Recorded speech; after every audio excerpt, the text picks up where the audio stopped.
Ford Mustang is an American legend for a reason. Over the past 55 years, this iconic car has given generations of enthusiasts their first taste of affordable, approachable, red-blooded American performance. But what does this American powerhouse have that makes it look like it's in our DNA? A beautiful day, a Mustang day. Ford Mustang, practical enough for this family of 5, yet beautiful enough to be honored with the Tiffany Gold Medal for Excellence in American Design. Well, it all started in the early 1960s. Ford's vice president and general manager, Iacocca, had an idea for a sporty car for young people that would be based on the small Falcon. At the World's Fair on April 17, 1964, the 1965's Mustangs were revealed. Ford had a very tight budget, but produced these cars in record time. Ford had hoped to sell around 100,000 cars within the first year, but were surprised when dealers reported 22,000 units were sold on the first day. The Mustang was the first of what we now call the pony cars, which is a new type of car. No mystery about Emily. She's a Mustanger now. This is the car that looks... Ford marketed the original Mustang as a 1965 model, though Ford made several production changes in the meantime. After August 1964, Mustang came in both convertible and notchback styles. In late 1965, the fastback was added to the lineup. With so many options, buyers could turn their Mustang into anything from a cheap daily driver to a weekend race car. The total number of sales for the late 1965s was 681,000, which was almost 7 times more than what Ford had expected. The first engines were 176 straight 6, a 4.3-liter V8, and the famous 289 SID V8, which could make up to 271 horsepower. Late in 1965, the 6 was enlarged to 200 SID, which was 3.3 liters, and the 260 was replaced by a 289 with a 2-barrel carburetor. 1 million Mustang drivers can't be wrong. Well then, would you say owning a Mustang has changed your life? The Mustang kept going strong in 1966, with only small changes. On March 1st, 1966, Ford made the millionth Mustang, which was something unheard of at that time. Mustang, the original, America's favorite sports car, with 3 new models. Norman Flip for the new Mustang Fastback, with options like a tilt-away steering wheel that leaps aside, adjusts to 9 different positions. In 1967, the Mustang got its first big changes. The car got bigger in length, width, and weight, mostly so that a big block engine could be put in it. The best engine was the 6.4-liter V8, which made 335 horsepower. The interior and exterior trim were changed, and the more powerful 6.4-liter V8 were replaced with a new 4.9-liter V8. Ford had a 7.0-liter Cobra jet V8 engine that could do drag racing. It had 335 horsepower and 440 pound-foot of torque. Ready to swing again. Mustang 69. The Mustang Sports Roof. In 1969, the Mustang got even bigger. It was 3.8 inches longer and 0.5 inches wider, but the 108-inch wheelbase stayed the same. Ford got rid of the 4.9-liter and put a new 5.8-liter, 250 horsepower or 290 horsepower V8. The Mach and Boss homologation models were 2 of the new ones. The Boss 302 was made to meet the production rules of Trans Am racing, while the Boss 429 put the 375 horsepower, 7.0-liter engine into a street car, as NASCAR rules required. Ford made the 1970 models look less aggressive because sales were going down.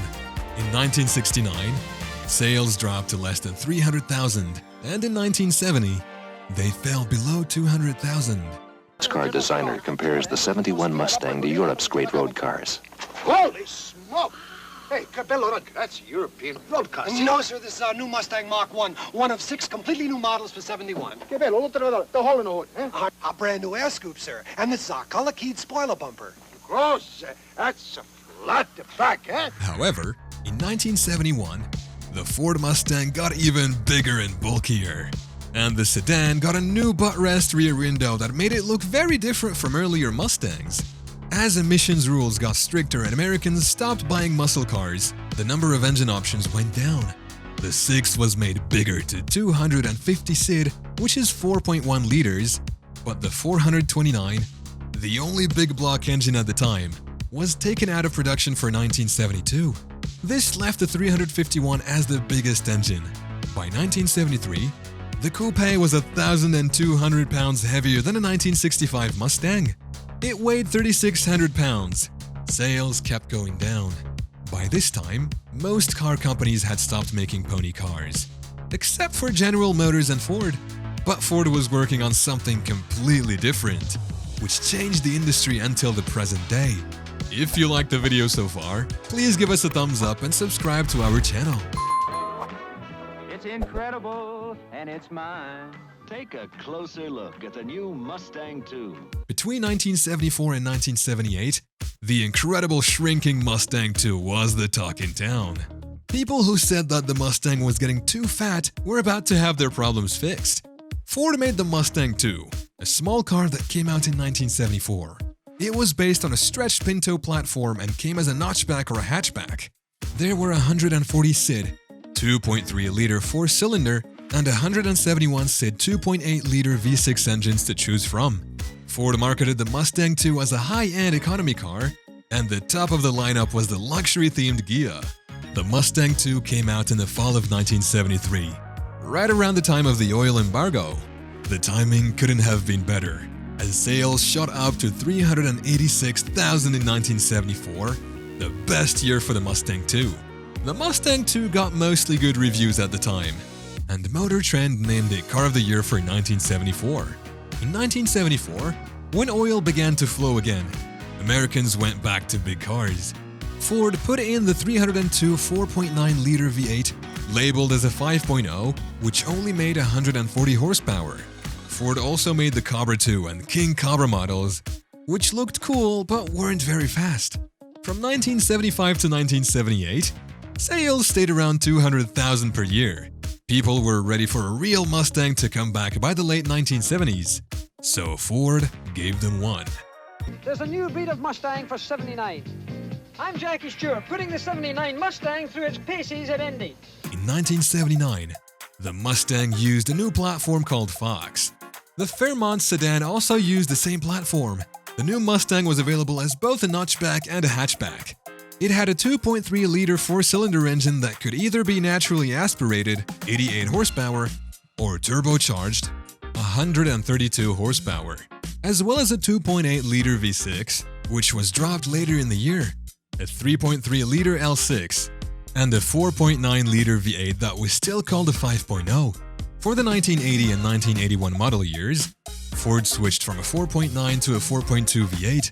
This was just in time for the second oil crisis. Ford got rid of the troublesome turbo when the 4.9 and 5.0 engine came back in 1982.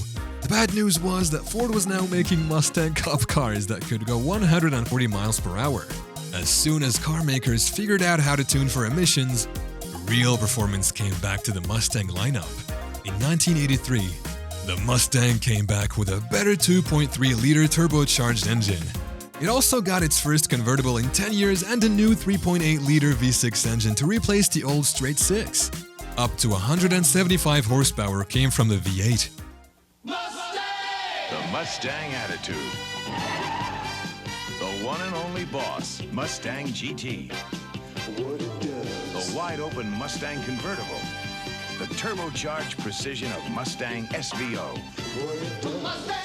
In 1984, a limited number of Mustang SVOs came out.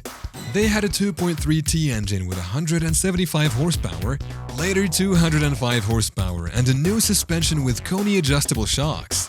The new 5.0 HO high-output engine came out in 1985 and had 210 horsepower.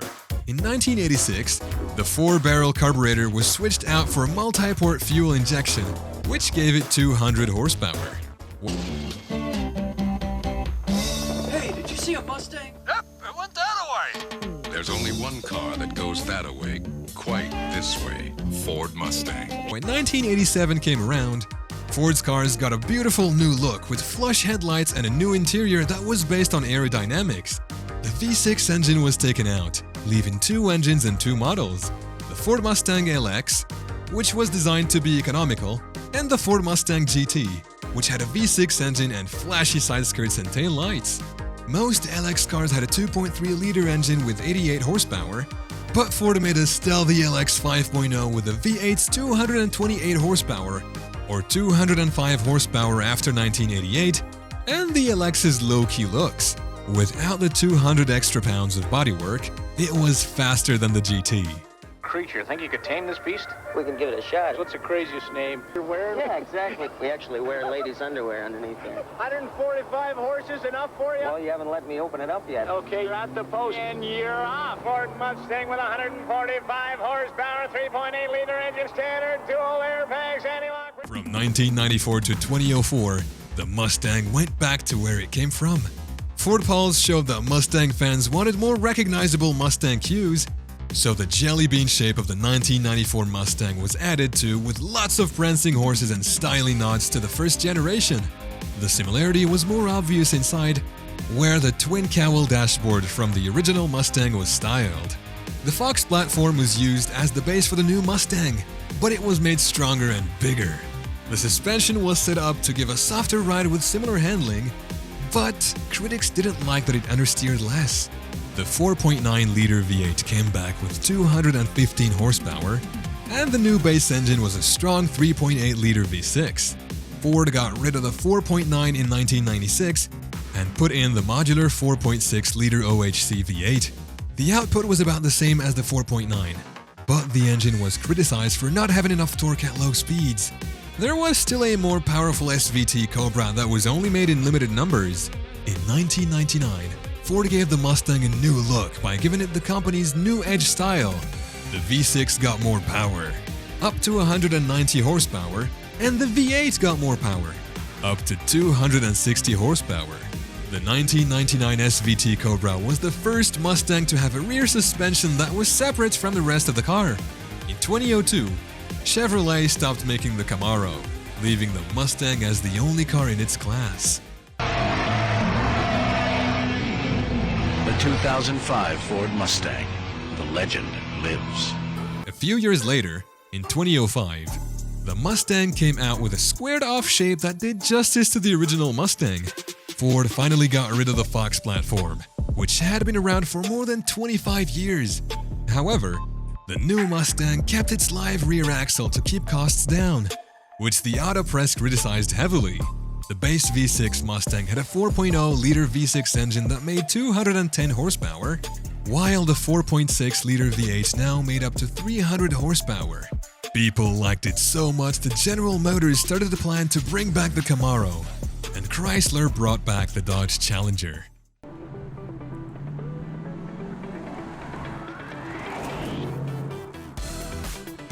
The modern Mustang came to life in 2015. In December 2013, Ford showed off the latest version of the Mustang as a 2015 model. This was done to celebrate the Mustang's 50th anniversary. The rear suspension was finally made independent, and the new 2.3-liter turbocharged 4-cylinder engine with 310 horsepower joined the 300 horsepower V6 and 435 horsepower V8. For 2018, the car got a new look, and the V6 engine was taken out. Ford said in 2019 that the 2020 Mustang Mach-E will be a new electric crossover with 4 doors.